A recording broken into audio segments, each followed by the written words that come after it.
All right. Welcome to the Beyond the Lines podcast. This is episode 0 of the podcast, and we're going to make an introduction to what this podcast is all about. Today, I'm joined by my co-host, Clayton Edelman. Hello. Thank you. So good to see you, Clayton. It's great to be here. And also, we have Cal Jernigan on the podcast. Man, he is the lead pastor of Central Christian Church in Arizona. He's an incredible leader, and he has gained an incredible array of knowledge and wisdom when it comes to walking beyond the line. Welcome, Cal. Thank you. Hey, first off, it's great to be with you guys. I'm excited to do this, and I think this will be really good to kind of enhance what we're trying to do and help people to understand.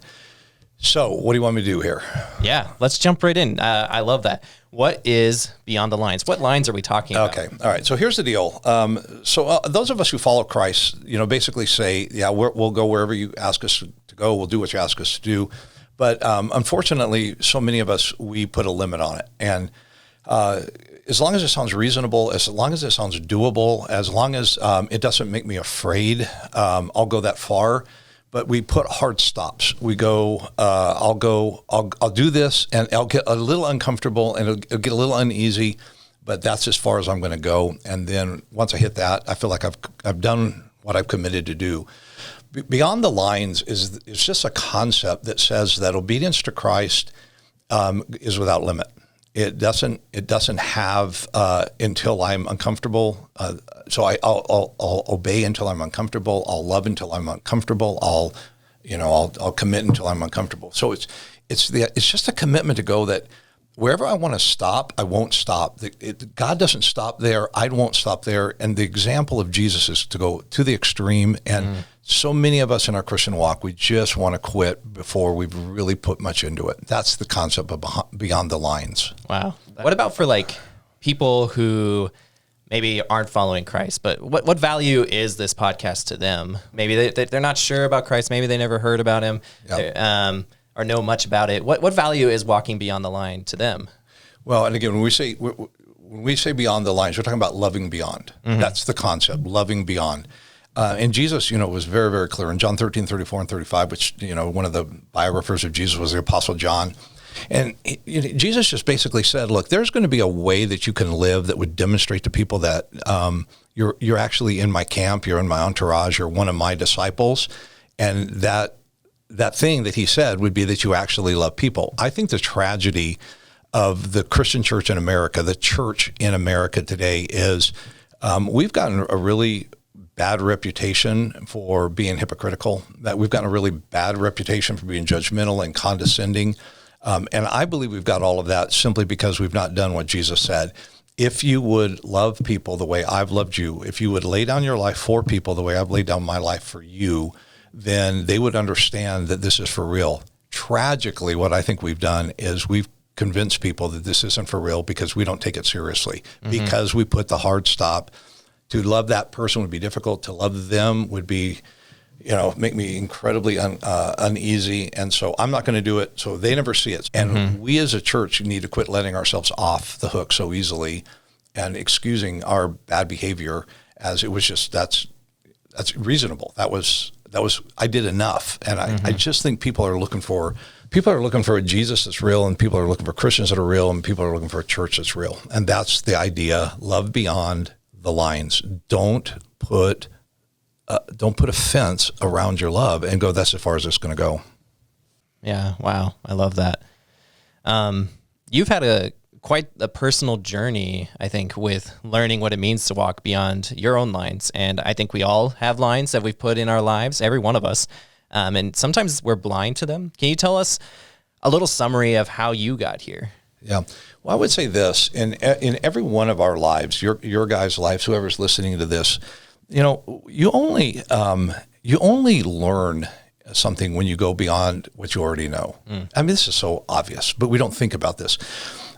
Confirmation bias is all about, I only want to hear the viewpoints of people who agree with me. And so we get in echo chambers, and we live in a world that we're surrounded by people who all confirm what we already confirm, who believe what we already believe. I think growth happens when you're willing to step out of that and go, okay, I'm going to read this author. I'm going to listen to this podcast. I'm going to hear this message. I'm going to watch this TED Talk. I'm going to put whatever you want to put there. when you're willing to wrestle with ideas that you're not comfortable with, that you're not familiar with, that is on that edge. That's where growth happens. Again, hard stop. I want to just stay with people who believe what I believe and think the way I think. I think it's a tragedy how comfortable, in a church we can be with what we'll refer to as a holy huddle. Just kind of these are the people who get it. We forget this was not the purpose. It was to help people to understand what they don't understand. So in my life, here's the story, is for whatever reason, God's just given me an ability or a willingness or something that I want to know what I don't know. I want to wrestle with what I've never heard. I want to read what I've never read. I want to meet people who are different than me. I want to put myself in places where I'm uncomfortable, where I feel like I don't belong, for the sake of what's happening here. What do these people know? What are these people about? And I really believe that we become too afraid to cross that line. And I think God's going, get out there, go experience the world the way it is. And I'm not talking about sin. I'm just saying, get out and go listen to somebody, hear from them, their point of view. And my experience in my life has been, that's been one of the best things for me to grow. So that's where that comes from. That's really good. I mean, it's really true that birds of a feather flock together. I think that's like one of the few real idioms that we say. It actually is true. We like to flock together with people who are just like us. And that could be a whole variety of ways. Like, I remember a story recently of a friend of mine who studied abroad in Japan, and she spent time there, and she found that all the other like English speaking students who were studying abroad there, they flocked together, and she didn't want to do that. She wanted to learn Japanese.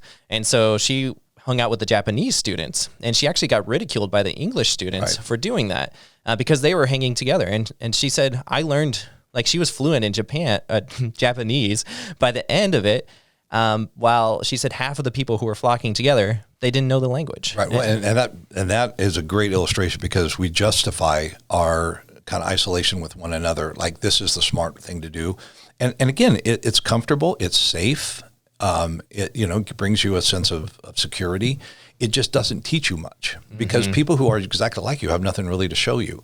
But when you're willing to take the risk, and honestly, I think those of us who walk with Christ, we started in this journey because we were willing to take a risk, and the risk was to go against the crowd, because most of us came from friendships that were, kind of out there, and we go, you know what, I don't want to do that anymore. I want to follow Jesus, and that meant there was a price you're going to pay. But then what happens is then we become that holy huddle, and that's our group, and we only hang out with people. Now, again, don't misunderstand. It's really important that people who are like faith gather together. We do that. We call that worship. As we lift up God, we come together and we focus on who He is. But I don't think that we were meant to live our lives with walls all around us and keeping people out. So beyond the lines is just this commitment. I'm gonna love. I'm gonna love liberally. Now, I'm not going to believe everything I'm told. I'm not going to align myself with everyone who I hang out with. I'm not going to pick up everything that they're about, but I'm going to expose myself, and I'm going to get a chance to learn. And I wish we would be less fearful of people who have different ideas. Clayton, you're talking way too much here. Yeah. No, I mean, I think it's all good. And I think it's not something that happens overnight. Maybe it does for some people, but I'm excited for just this podcast where we get to talk about your journey and how you've kind of come to the realizations that you've come to. I'm just super excited to hear your viewpoint on it. Well, let me, if I can, let me take a moment and just share, like you said, like what kind of experiences. Let me share with you one real life experience that's really shaped my life. Yeah. So as pastor of this church, I had for a number of years taken people over to Israel, and we would go over to Israel, and we'd have an Israeli tour guide, and they would. And I have to say this in a way, I understand the situation far better now than I did then. So I have to say this in the way I did it, that I did understand then, which, this is a dangerous place, and there's dangerous, people here. We call them Palestinians, and we've built this wall to keep us safe from these people. And we're gonna keep you in the safe places, and we're gonna, inform you of that. And I didn't know any different. And so several years, numerous years, I'd take people over, and we would only stay in the safe places. And I thought that was the wisest, smartest thing to do. Well, then what happened was one day I was with some friends. We were over in Amman, Jordan, And we had some extra time, and one of these guys that I was with said, well, let's go hang out in Bethlehem. And I kind of locked up, and I said, Bethlehem, that's in the bad zone. And go, what are you talking about? I go, that's in the West Bank. That's in the other. Those are those guys. And every time I had been to Bethlehem before, it had been a quick get in, get out. Kind of hold onto the rope, watch your wallet, watch the back of the person in front of you. If anyone goes down, we carry them out, kind of a no man left behind deal. It was scary. Yeah. And for my friends to suggest to me that we just go hang out in Bethlehem seemed like what is wrong with you? And I explained that to them. I said, have you never been there? And they said, of course we've been there. I go, it's dangerous. And they said, who told you that? And I basically said, everybody knows that. And he goes, have you ever hung out there? And I had to admit I hadn't, because I had drawn a line, and the line was the wall, and you don't cross that. Long story short, we hung out for 4 days in Bethlehem, met an incredible group of people, came to understand the conflict in Israel from a whole different lens. And again, it's a conflicted land. The Palestinians and the Israelis are forced to live together for lots of political reasons. They're not good guys and bad guys. It's the fear that keeps you on one side of a wall and says, I will not, that tells you, I will not cross over. I suggest you go discover who's on the other side of the wall, and your life will be richer. My life has been much richer since I've made friends on both sides of the wall. Perfect illustration of what go beyond the line means. Yeah.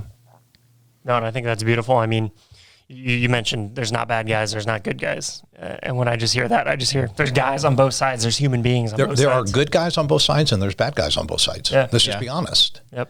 And I've met them both on both sides, because that's the way life is. And in America, we got good guys and bad guys. And guess what? And in the church, we have good guys and bad guys. Yeah. We love to believe that everyone's that everyone's safe, and it's not the way it is. It just doesn't work like that. So we need to be a little bit more adventurous, and I think we discover a much better life if we didn't live such hunkered down lives in fear beyond the lines. Wow. Well, I'm going to cut us off here. I don't want to give up too much of our content for later. So thank you guys so much for joining us for the Beyond the Lines podcast, our first episode, which is episode 0. We can't wait to record many more of these podcasts and have you join us as we continue to discover what it means to walk beyond the lines we've drawn in our lives. Until then, let's all continue to learn how to walk beyond those lines. We'll see you next time. Great. Thank you. Thanks.